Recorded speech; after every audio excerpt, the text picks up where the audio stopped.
Hello students, चलिए आगे के क्वेश्चन हम लोग डिस्कस करते हैं। अल्टरनेटिंग करंट के,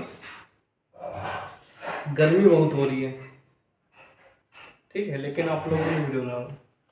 एक प्रत्यावर्ती धारा का आरएमएस मान 15 मिली एम्पियर है, ठीक है। औसत मान क्या होगा? ये ऑप्शंस दिए हैं और आपसे पूछा है इसमें औसत मान क्या होगा। देखिए, आरएमएस मान इक्वल टू क्या होता है?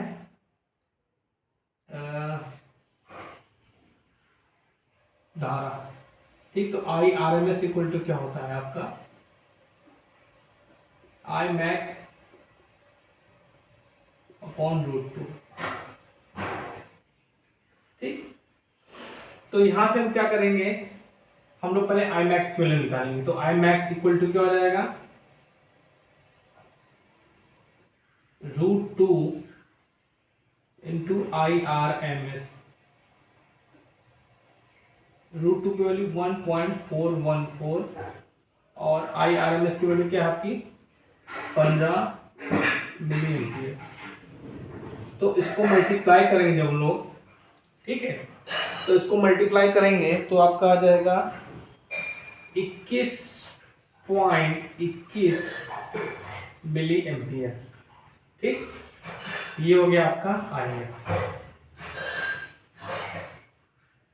अब देखिए आई ए वी क्या होता है जो आपको निकालना है, औसत मान। आई ए वी इक्वल टू होता है 0.637 इंटू आई मैक्स। ये होता है बेटा फॉर्मूला, तो इसमें हम लोग ये लगा देंगे। तो 0.637 इंटू इसको करेंगे 21.21 मिली एम्पियर। तो इसको जब सॉल्व करेंगे बेटा आ जाएगा आपका 13.5 मिली एम्पियर आएगा, ठीक है। तो ये आपका आंसर हो गया, नोट कर लीजिए।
अब चलिए अगला क्वेश्चन देखते हैं। बहुत ही इंटरेस्टिंग क्वेश्चन है। इस तरह के क्वेश्चंस आपके कंपटीशन एग्जाम में पूछे जाने वाले हैं, तो अभी से आप लोग कमर कस लीजिए। 1200 वैकेंसी यूपी पीसीएल टीजी2 की इसी साल आने वाली है, ठीक। चलिए देखते हैं। कह रहा है प्रत्यावर्ती धारा की समीकरण दी गई। ये आपको एक समीकरण दे दिया गया प्रत्यावर्ती धारा का। अब कह रहा है 1/600 सेकंड के बाद तात्कालिक मान क्या होगा। चलिए इसको सॉल्व करते हैं। तो देखिए ये इन्होंने क्वेश्चन दे दिए हैं। तो I इक्वल टू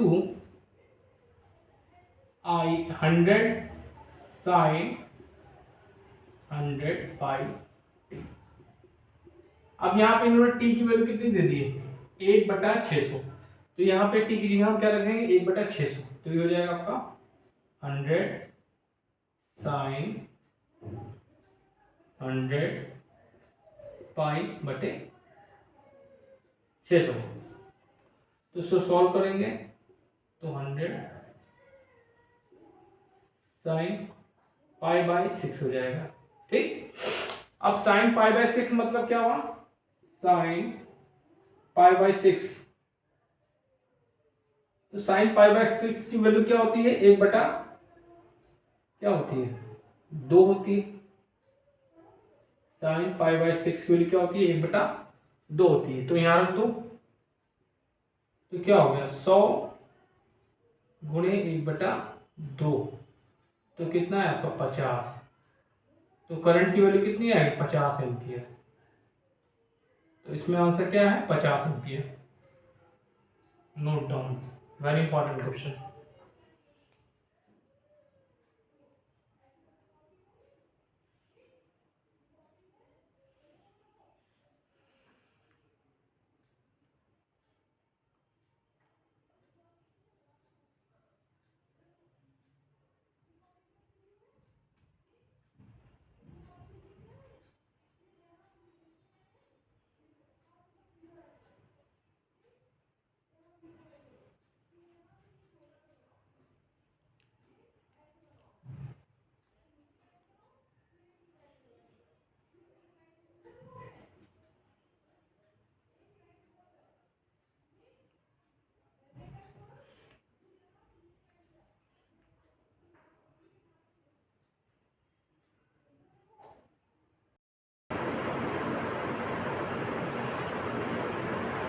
अब चलिए बच्चों अगला क्वेश्चन देखते हैं। देखिए क्या कह रहा है कि आरएमएस मान और औसत मान का अनुपात पारिभाषित होता है। ठीक, देखिए एक होता है आपका IRMS,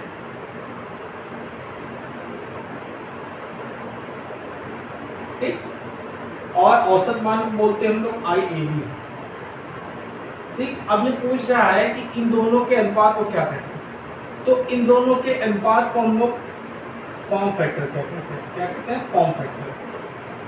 फॉर्म फैक्टर,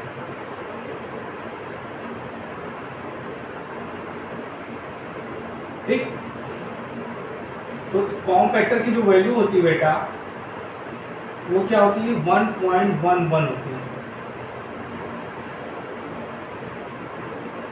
ठीक, एक होता है आपका पीक फैक्टर।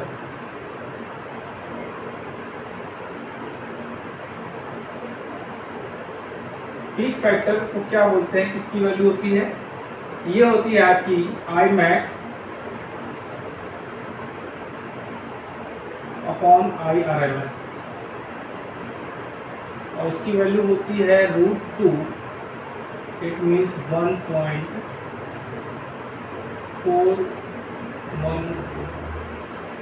ये आपका पीक फैक्टर है। इसको हम लोग रिप्रेजेंट करते हैं KP से। ठीक है, ये भी आपको पता होना चाहिए। अब आते हैं आपका पावर फैक्टर। पावर फैक्टर को हम लोग रिप्रेजेंट करते हैं cos phi से, और ये होता है आपका R/Z।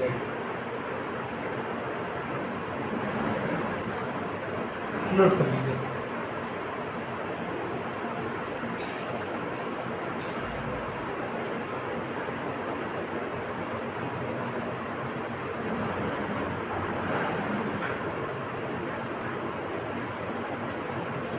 अब देखिए अगला क्वेश्चन बहुत इंपॉर्टेंट है।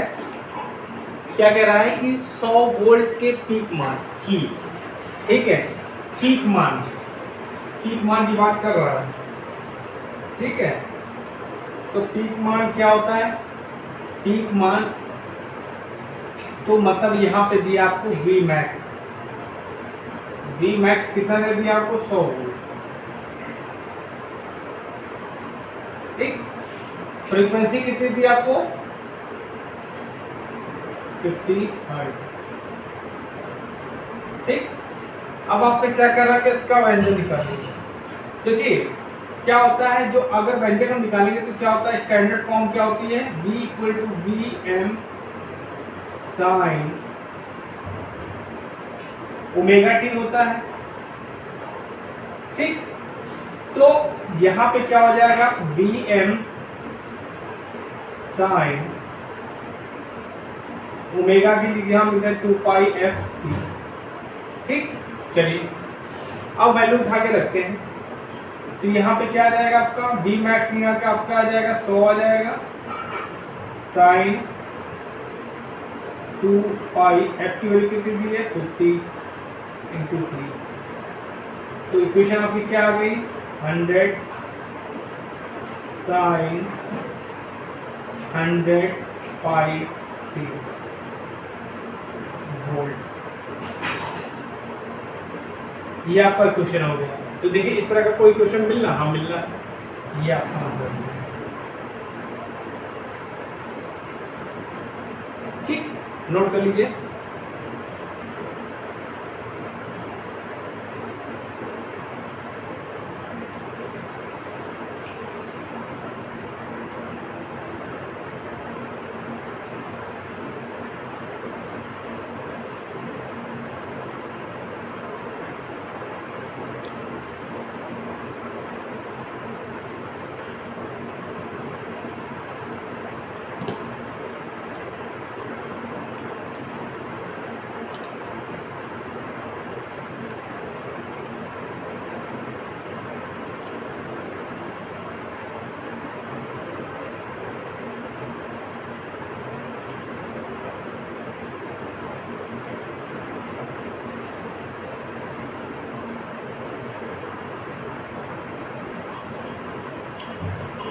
अब देखिए अगला क्वेश्चन क्या है कि प्रत्यावर्ती धारा I is equal to 141.4 sine 314 t ampere द्वारा दी गई है। ये आपको एक क्वेश्चन दे दिया गया है करंट का। अब उसमें कह रहा है आपको आवृत्ति और समय की गणना करना, मतलब आपको फ्रीक्वेंसी और टाइम निकालना है। कैसे निकालेंगे, चलिए निकालते हैं। पहले हम इस क्वेश्चन को लिख लेते हैं, तो क्या हो जाएगा I is equal to 1414 sine 300। ठीक, अब इसको हम क्या करेंगे, कंपैरिजन करेंगे। I is equal to I max sine 2 pi F T. ठीक, इससे हम इसकी कंपैरिजन करेंगे। ठीक, तो यहाँ पे जो करंट I मैक्स की करंट की वैल्यू क्या आ गई, ये आ गई आपकी 1414.4 एम्पियर। ये तो आपकी I मैक्स की करंट की वैल्यू आ गई। अब यहाँ पे देखिए, तो यहाँ से करेंगे तो 2 pi F T is equal to, ये हुआ टी कैंसिल हो गया, तो 2 पाई एफ इक्वल टू 314। तो एफ इक्वल टू क्या हो जाएगा 314 बटे 2, पाई की वैल्यू हम रख देंगे 3.14। ठीक है, तो हमने ये पॉइंट हटाया, यहाँ पे लगा दिए, ये इससे कैंसिल हो गया। तो फ्रीक्वेंसी आपको कितनी आएगी 50 हर्ट्ज। तो बच्चों फ्रीक्वेंसी तो आपकी निकल आए 50 हर्ट्ज। अब आपको समय भी निकालना है, तो देखिए टाइम इज इक्वल टू क्या होता है 1/f होता है। जो फ्रीक्वेंसी होती है वो टाइम पीरियड की उल्टी होती है और टाइम पीरियड फ्रीक्वेंसी का उल्टा होता है। तो यहाँ पे करेंगे 1/50, इसको सॉल्व करेंगे तो आपका 0.02 सेकेंड आएगा। तो फ्रीक्वेंसी आपकी 50 हर्ट्ज हो गई और टाइम पीरियड आपका 0.02 सेकेंड। तो ये आपका पहला ऑप्शन बिल्कुल सही है, नोट कर लीजिए इसको, बहुत इंपॉर्टेंट क्वेश्चन है।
चलिए अगला क्वेश्चन देखते हैं।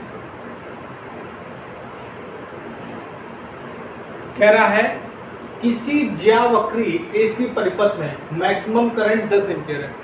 करंट जो है मैक्सिमम वो क्या है 10 एम्पीयर है। 30 डिग्री पर तात्कालिक मान क्या होगा? चलिए निकालते हैं। देखिए मैक्सिमम मतलब करंट आई मैक्स आपको कितना दे दिया है 10 एम्पीयर। ठीक, अगर आपसे कहा जाए इसकी आरएमएस वैल्यू निकालिए तो आरएमएस वैल्यू क्या हो जाएगी? चलिए आरएमएस वैल्यू निकाल लेते हैं। तो क्या हो जाएगी 10/√2 हो जाएगी। ठीक, ओके। और अगर हमसे कहा जाए कि यही पे हम लोग इसकी एवरेज वैल्यू निकाल लेते हैं तो एवरेज वैल्यू क्या हो जाएगी 0.637 × 10 तो कितना आ जाएगा 6.37 एम्पीयर।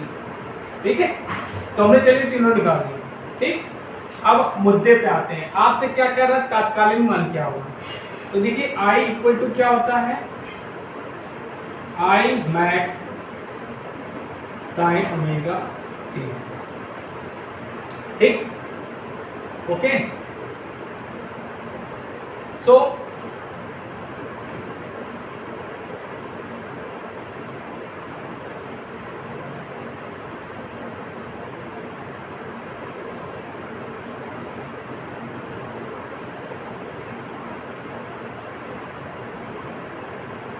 ठीक है, अच्छा। तो ये जो होता है ये आपका क्या होता है तात्कालिक मान होता है।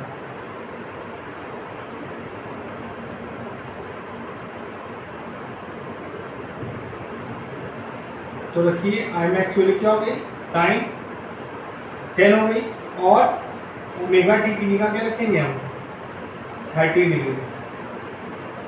तो 10 sin 30 वैल्यू 1/2 तो कितना आ गया आपका 5 एम्पीयर। ठीक, तो सबकी वैल्यू हमने निकाल ली, लिख लेंगे।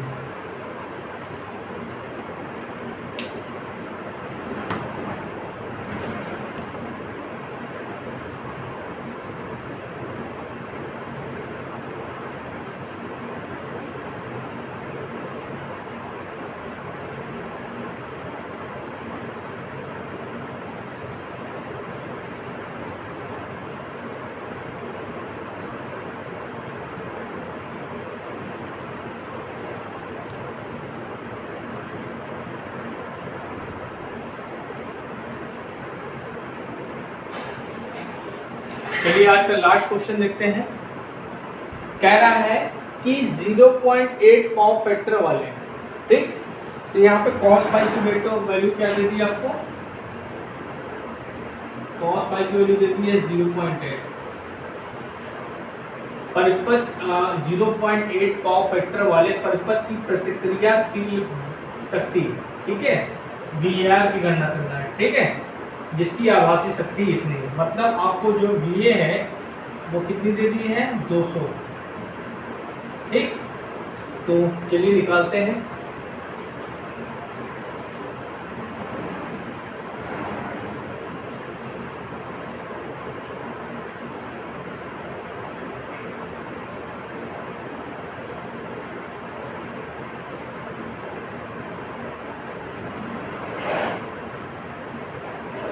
अब देखिए पहले हम क्या करेंगे रियल पावर निकालेंगे। क्या निकालेंगे? Real power.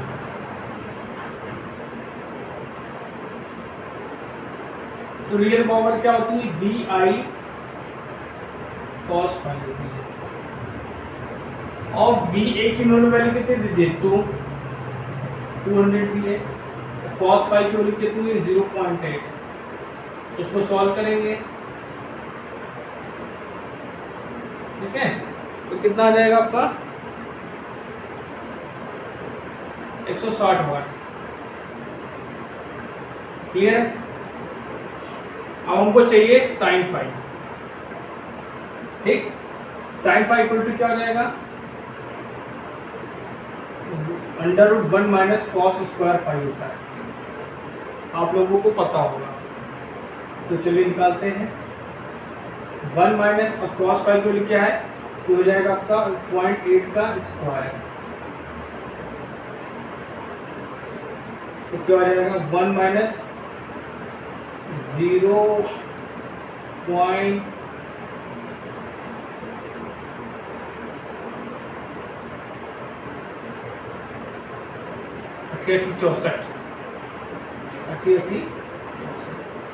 तो आ जाएगा 0.64। तो इसको जब सॉल्व करेंगे तो ये आ जाएगा आपका 0.36 आएगा। उसको क्या देंगे तो आपको मिल जाएगा 0.6। साइन पाई की वैल्यू कितनी मिल गई आपको 0.6। इसलिए हमको ये पावर निकाली तो इसको बोलते हैं रिएक्टिव पावर। क्या बोलते हैं? Reactive power. तो रिएक्टिव पावर इक्वल टू क्या हो जाएगा VI sin फाई। इसी को हम लोग VAR में रिप्रेजेंट करते हैं। ठीक है, तो VI कितना हो गया 200 और ये हो जाएगा आपका 0.6। तो 6 पॉइंट लगा, ये आएगा आपका 120। तो ये आपका आंसर क्या आ जाएगा आपका 120। ठीक है, नोट कर लीजिए, नोट कर लीजिए। तो इससे रिलेटेड आपको पॉइंट्स हम बताते हैं।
अब देखिए पॉइंट की बातें हम बताने आ रहे हैं। मैं अक्सर अपने वीडियोस में आपको पॉइंट्स की बातें बीच में बताता चलता हूं, जिससे आप लोगों का थ्योरी का रिवीजन होता रहता है। देखिए आपकी एक होती पावर रियल पावर। क्या होती है? Real power. ठीक है, इसका जो फॉर्मूला होता है ये होता है VI cos। और अगर हम इसकी यूनिट की बात करें तो इसकी यूनिट होती है वाट। वाट भी हो सकती है, किलोवाट भी हो सकती है। इसके बाद एक होती है आपकी रिएक्टिव पावर।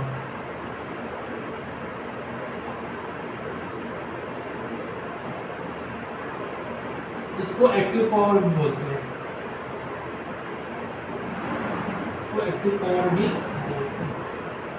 ठीक, तो रिएक्टिव पावर इसको रिप्रेजेंट करते हैं VI sin फाई से, और उसकी यूनिट होती है आपकी VAR।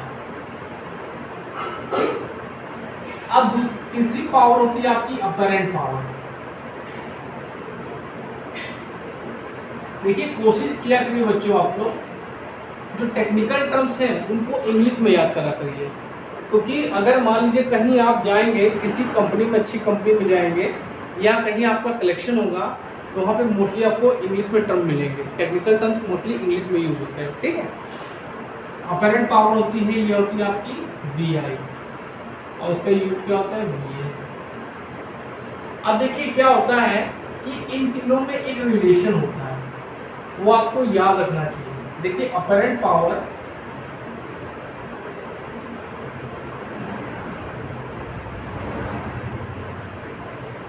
इक्वल टू होता है root times of real power plus reactive power तो whole square plus reactive power. ठीक, अगर यहाँ पे इसको हम ट्रायंगल के माध्यम से दिखाना चाहें,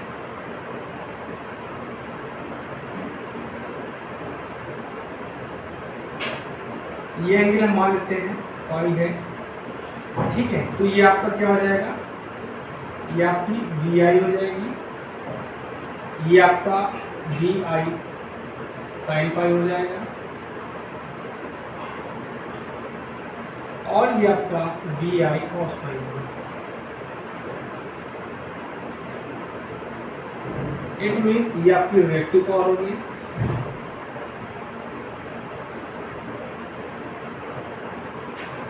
ये हो गए आपके रियल पावर, और ये हो गया आपकी अपैरेंट पावर।